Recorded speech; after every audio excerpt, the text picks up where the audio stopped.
What's happening, family? Adrian back. Hey, listen, I wanted to drop this video real quick and discuss narcissism and divine intervention and basically why all of this had to happen the way that it happened. And I know some of you guys are kind of like flabbergasted and you are trying to figure out like what the hell just happened. You probably are newly discarded, or some of you guys have been out of your situation for a while and you're still just trying to put the pieces together of your situation. But coming from experience, this is definitely a spiritual battle. This is a spiritual warfare. And that is basically what we are going to discuss in this video right here. But first, I want to invite all of you guys that are new here to go ahead and hit the subscribe button and hit the notification bell so y'all can get updated on my new videos. And salute to the entire family, man, that's been rocking with me from day one, man. I appreciate and love it, each and every last one of you guys. But basically, this video right here, again, is going to talk about divine intervention. And this is something that, again, I don't want to get too religious because I know a lot of us come from different walks of life, different religious backgrounds, different cultural backgrounds and beliefs, and different belief systems. So I don't want to go down a rabbit hole of religion, but it's definitely a spiritual awakening. Anybody that's connected with God can and will be able to relate to this video. So basically, as a young child, I was always, I felt the presence of God in my life. I always felt like God had his hand on me and he was pushing me in a certain direction. And I didn't know what I was supposed to do, but I knew I was going to do something. I didn't know how I was going to help people, but I knew that part of the calling of my life was to help people. And at some stages you can kind of call that being codependent, because basically you become a people pleaser. You want to help everybody and all of that kind of stuff. But honestly, it was something bigger than that. To me, it was like God put certain things in me specifically to help people. And I think that's where the whole chosen one thing comes from. I don't know if it's predetermined before you are born that you become a chosen one, or if it's something that, you know, once you're born, God basically selects you. From my own personal beliefs, I believe that it's pre-selected. But so if we're looking at it from that standpoint, then we also have to look at, there's good and there's evil. There's God and there's the devil. So basically, this was an assignment from the devil. Like, you have a purpose. I'm pretty sure each and every last one of you guys that have been in a intimate relationship with the narcissist, or you're children of the narcissist, or any of that kind of stuff, I'm sure that you probably feel the same way that I did as a child. You have purpose over your life. It's something that you're supposed to do here. It's something that God has placed an assignment in your life, and you're supposed to be doing something with that. And in my situation, me personally, like when I was a child, I can remember being like, as small as I was maybe 6, 7, 8 years old, I was like extremely insightful. And I would be able to like work out adult problems like in a very profound way as a child. Like I saw a lot of stuff that I probably shouldn't have seen when I was a kid, and it just caused me to be extremely wise as a child. And I would say certain things that would kind of shock adults. I had this kind of like shock factor when I would say certain things to adults. They like, this kid is like extremely bright. And not only that, I was very compassionate. Like, so I understood, I was very empathetic even as a child. So I understood what people was going through, and I could like just feel people's pain. And my mother could kind of sense that. And then she used to always tell me, you know, I see you being like a public speaker. I see you speaking to people. I see you, you know, sharing your knowledge and your wisdom and all of that kind of stuff with people. But there was always a hang up, is that I was always camera shy, and I was always shy in public to the point where I didn't want to bring attention to myself. I was never attention seeking. But another thing about being chosen is, even though you're not seeking attention, you're always gonna get that attention, because it's like a light on you. It's like something about your light, your life there's a light shining down on you, and you're automatically going to draw people to you. That's like how my life has always been. Even when I'm trying to be introverted, even when I'm trying to stay to myself, like, people just draw to me like a magnet. I've always pretty much maintained friendships, like, because once people get to know me, they kind of like just lock in on me, and they stay, and they like stay in my life. And it's, you know, I've always been that encouraging friend, that people can come to and, you know, talk to about anything.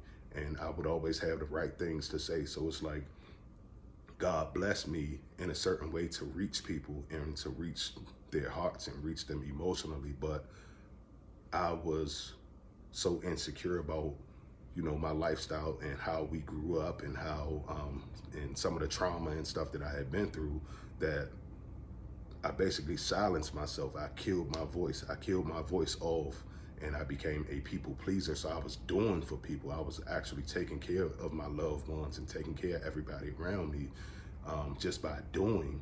But God gave me a voice, and he told me that this is what I'm supposed to be doing. I'm supposed to utilize my voice as well. Not saying that I'm not supposed to do things for people, and we're not supposed to, you know, give everybody our all, but the gift that he gave me was being able to reach people and sound mind. He gave me intellect. He gave me a lot of wisdom and a lot of life experiences to share with people.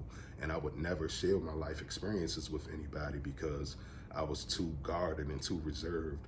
So it literally was like an ego death when I was discarded by the narcissist. It's like they're going to kill your soul. It's like rewriting your computer. And it's weird that it happened the way that it happened, because my dad, a lot of my trauma in my childhood came from experiences from my parents. My dad, you know, was addicted to heroin pretty much all of my life. And, you know, I was subject to a lot of different types of abuse because of that. And, you know, nothing sexual or nothing, anything like that, but just, it's real hurtful to have a parent that has an addiction, and you as a child, you want them to get off drugs, and you are begging and pleading, and you're not, and you're feeling like you're not enough because the drug has control of your parent, and the drug has control of your parents' emotions and their thought patterns and their thoughts and the things that they are producing in life. So it's literally like I became my father's father, and he became my son early in life. And it was like a role reversal. And I silenced myself, and I just dealt with that, and I just started taking everything just like, I became a person that whenever trauma, whenever anything would happen to me, I would just take it on the chin and keep it pushing. I would just take it on the chin, keep it pushing, and I just keep it pushing, keep it pushing, keep it pushing. And I didn't realize that I had taken away my voice all of this time until I went through the situation with the narcissist. Now, when I went through this last situation, this final situation, and the final discard with the narcissist, it instantly brought me back to God. Like every time you go through something with the narcissist, it always brings you back to God. I've been through several different relationships, and I've been through several different breakups, and none of them have hit so hard that, you know what I'm saying, I went running back to God, like, God, you know what I'm saying, like, I know that this is you. I know that you're the only one that can help me in this situation. So you have a purpose in your life. Like I said, I'm almost 100% certain if you are hurting right now, it's a purpose in your life. It's something that God wants you to fulfill, and you almost have, that pain right there, that pain that you feeling, is killing your ego. It's killing everything in you, and it's like rewriting your computer. It's gonna wipe your slate clean, but then when you get to the other side of this thing, you're gonna be a person that you never saw yourself being. Like, I never saw myself talking to you guys on this camera like this. I never saw myself being like this because I was extremely camera shy. But here I am, you know what I'm saying? So again, I honestly feel like this is definitely a spiritual thing, and there's an assignment, there's something that you're supposed to do with your life. And I'm hoping that this video opens your eyes up to the fact that that pain that you are feeling, it was necessary. It was necessary. It had to seep through you for you to become the person that you are going to become. You had to feel that pain because that pain is going to help so many more people in the future.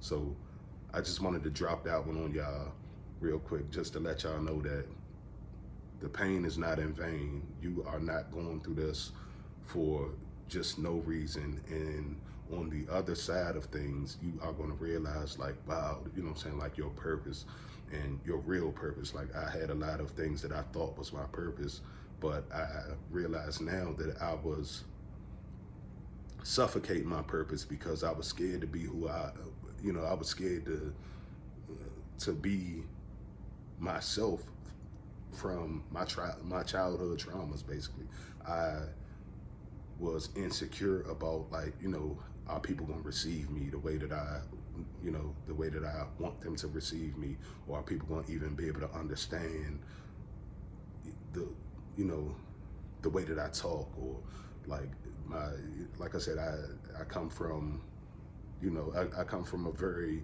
rough area, so it's like I talk with my hands, and I talk kind of aggressive and stuff like that. So it's kind of like I always was kind of leery of people being able to receive me in a way that that I saw. Like, I had an image in my mind of me actually being able to help people and reach people, but I thought I had to be a certain way, and I didn't feel like I fit the mold of motivational speaker. Like I said, when I look at motivational speakers all across the world, I don't feel like I fit that mold. But I started to realize after this that we all have a voice and we all have life experiences, and just because I don't sound like the next dude, or I came from a different walk of life from this person or that person, that God still placed purpose on my life. And no matter where I came from or what I've been through, he wants me to fulfill that purpose.